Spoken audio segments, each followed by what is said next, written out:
A to Z voice Jangarh की आवाज़ें, मैं ज़ैनब अकील खान आप सबका स्वागत करती हूँ।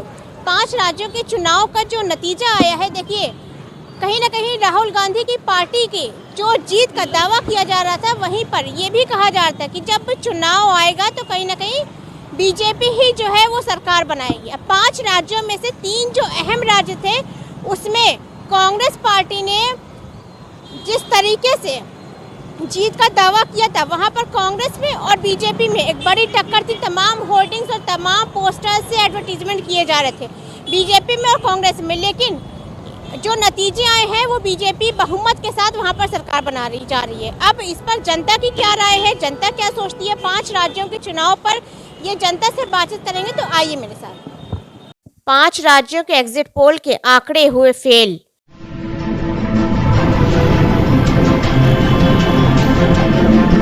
नतीजों पर क्या सोचती है ये आवाम? आप देख रहे हैं मन की नहीं जन की A to Z voice Jangarh की आवाज। 5 राज्यों में चुनाव के बाद 3 राज्य जो सबसे अहम थे उसमें कांग्रेस और बीजेपी में सबसे बड़ी टक्कर थी। वहां पर बीजेपी ने बहुमत हासिल की है। जहां पर कांग्रेस अपनी जीत का दावा कर रही थी, वहां पर जिस तरीके से बीजेपी ने जीत हासिल किया है उस पर सवाल जवाब और विकास पे बातचीत करने के लिए हम लोगों के बीच में, जनता के बीच में आ चुके हैं। और सबसे पहला सवाल आपसे शुरू करते हैं। जिस तरीके से 3 राज्य जो सबसे अहम थे वहां पर बीजेपी ने जीत हासिल की है और कांग्रेस अपनी जीत का दावा कर रही थी, तो क्या लगता है किन मुद्दों पर बीजेपी जीती है कांग्रेस से? राजस्थान और छत्तीसगढ़ में भारतीय जनता पार्टी ने कांग्रेस के कुशासन और गलत नीतियों से त्रस्त जो वहाँ की जनता थी, उन्होंने भारतीय जनता पार्टी को वोट दिया।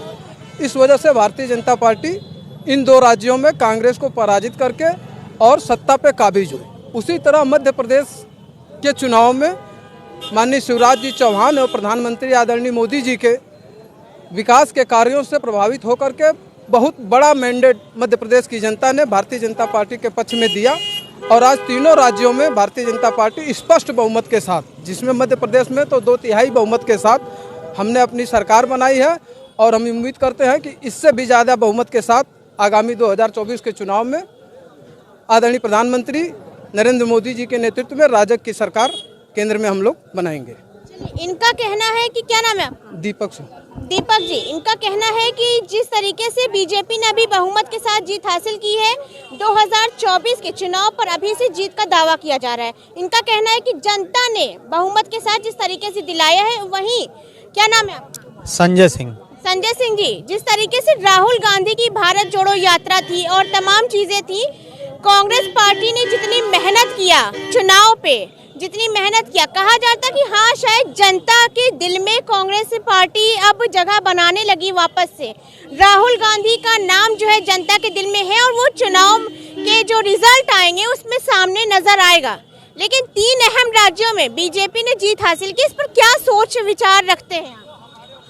देखिए, अभी हमारे भाजपा के साथी ने जो कुशासन की बात की, तो अभी शपथ ग्रहण नहीं हुआ है भाजपा का और आज वहाँ करणी सेना के प्रमुख राजस्थान में मार दिए गए हैं। तो आने वाला 5 साल कैसा होगा ये आप देख सकते हैं। अब रही बात कि राजस्थान और छत्तीसगढ़ में कांग्रेस 500 रुपये में गैस सिलेंडर दे रही थी, देश भर में 1200 रुपये में मिल रहा है। एमएसपी सबसे ज़्यादा जो किसानों को समर्थन मूल्य है वो सबसे ज़्यादा छत्तीसगढ़ और राजस्थान में मिल रहा था।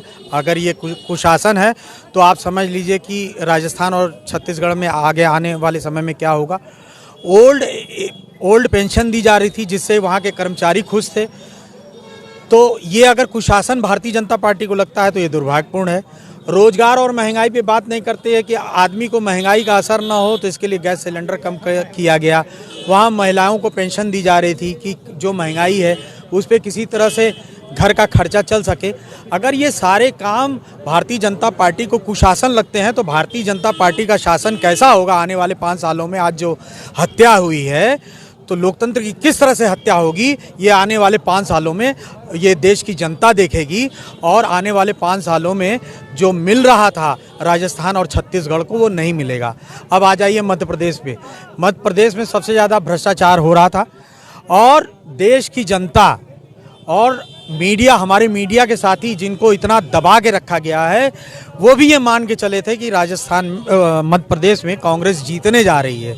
ये कांग्रेस ने नहीं बनाया था सीन की जो है कांग्रेस जीतने जा रही है। वहाँ की जनता, वहाँ सड़कों पे जिस तरह से जनता उतरी थी, मोदी जी की रैलियाँ फेल हो रही थी और गिनती, वोटों की गिनती से पहले पोस्टरों से जो मोदी जी के पोस्टर हटा के जेपी नड्डा के पोस्टर लगाए गए, उस आधार पे कांग्रेस ये मान के चल रही थी कि मध्य प्रदेश में कांग्रेस जीतेगी।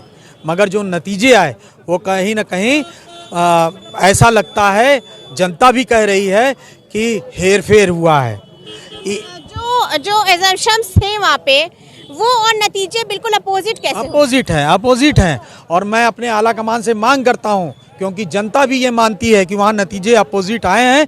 इसमें या तो ईवीएम या वहाँ के लोकल डीएम दोषी हैं और इस पे आला कमान से मैं मांग करता हूं कि इसका पता लगवाएं और इसके खिलाफ एक आंदोलन होना चाहिए। ईवीएम और जो डीएम और जो सरकारी मशीनरी का दुरुपयोग करके लोकतंत्र की भारतीय जनता पार्टी हत्या करती जा रही है और देश में जो अडानी के लिए जो एक माहौल बनाया जा रहा है, इस पे रोक लगनी चाहिए और देश की जनता के अधिकार जनता को मिलने चाहिए। उद्योगपतियों के झोले में नहीं चाहिए। जनता टैक्स भरती है और जनता के टैक्स का पैसा वो जनता के पास जाना चाहिए, गरीब मजदूर किसान के पास जाना चाहिए, मध्यम वर्ग के पास जाना चाहिए, ना कि उद्योगपतियों के। मैं ऐसी मांग करता हूँ। चलिए, कि इनका कहना है लोकतंत्र जो है वो खतरे में है और जनता का जो जनता है वो कहीं ना कहीं बहुमत में बीजेपी की तरफ नहीं गई है, वो किया गया है, यानी कि इन्होंने ईवीएम पे सवाल उठाया है। क्या सोचते हैं, क्या नजरिया रखते हैं?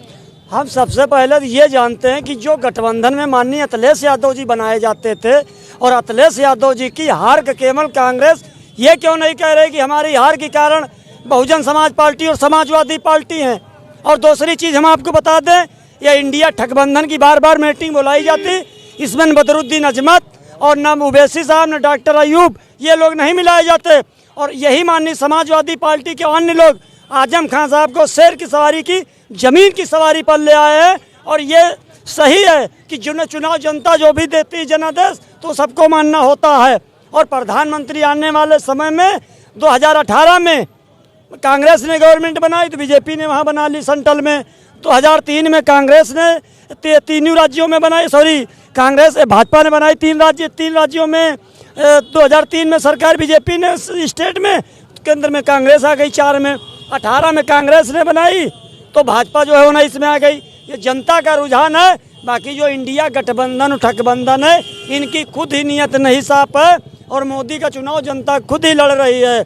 और आज जो मुसलमानों से वोट लेना सीखा है, लीडर बनाना किसी ने नहीं सीखा है। ये हम आपके चैनल के माध्यम से कहना चाहते हैं। 20% माननीय राहुल जी को हम धन्यवाद देते हैं कि राहुल जी को अमेठी से हार के गए थे और 70% 75% जहाँ वयनाड पर मुसलमान रहते हैं, मुसलमानों ने इनको जिता के लोकसभा भेजने का काम किया है। इनका बड़ा सवाल ये है कि मुसलमान मतलब लीडर्स के फेस पर मुसलमान को क्यों नहीं लाया जाता है? कहीं ना कहीं कहा जा रहा है, क्या नाम है? सलीम खान। सलीम जी, चलिए मुसलमान हैं, चलिए इनकी बातों से कितना सहमत रहते हैं ये भी पूछेंगे। कहीं ना कहीं ये कहा जा रहा है कि लोकतंत्र की हत्या की गई है, ईवीएम का खेल है और कहीं ना कहीं कहा जा रहा है इतने बहुमत के साथ जब बीजेपी ने जीता है तो कहीं ना कहीं जनता ने ही उनको जिताया है। क्या सोच नजरिए रखते हैं? पहली बात तो अगर वोट परसेंटेज देखा जाए तो कांग्रेस 10 लाख वोट बीजेपी से ज़्यादा पाई है, तो आप जनता हमको ज़्यादा समर्थन दिए। दूसरी बात आप करें, जैसे इन्होंने कहा कि मुसलमानों को कोई लीडरशिप नहीं देता है। कांग्रेस पार्टी है जिसने 5 मुख्यमंत्री मुसलमान दिया है, पहला शिक्षा मंत्री मुसलमान दिया है। मुसलमान को हमेशा कांग्रेस ने आगे बढ़ाया, प्रमोट किया। नए नए लीडर गुलाम नबी आज़ाद, जम्मू कश्मीर को छोड़ने के बाद में भी 5 मुख्यमंत्री मुसलमान रहे हैं इस देश में। तो ये कहना गलत है कि कांग्रेस ने मुसलमानों को आगे नहीं बढ़ाया या पार्टी नहीं दिया। क्या लगता है किन मुद्दों पर फिर बीजेपी इतनी बहुमत के साथ आई? अगर आप कह रहे हैं कांग्रेस को साथ बोल रहे हैं। बीजेपी के पास मुद्दा नहीं था कोई। बीजेपी चुनाव जो जीती है उसके जीतने का कारण पीछे हेरफेर है, ईवीएम में हेरफेर है, कहीं ना कहीं से जो प्रशासनिक दबाव और उस सब के चलते बीजेपी चुनाव जीती है। आपके मीडिया साथी जो मध्य प्रदेश कवर करके आए थे वो कह रहे थे कि बीजेपी साफ है मध्य प्रदेश से, उसके बाद मध्य प्रदेश में परिणाम अपोजिट आता है। कैसे आता है ये? कहीं ना कहीं लोग काफी सवाल भी उठा रहे। देखिए चुनाव का जो नतीजा है वो सामने आ चुका है। एक मिनट, एक सेकंड, एक बार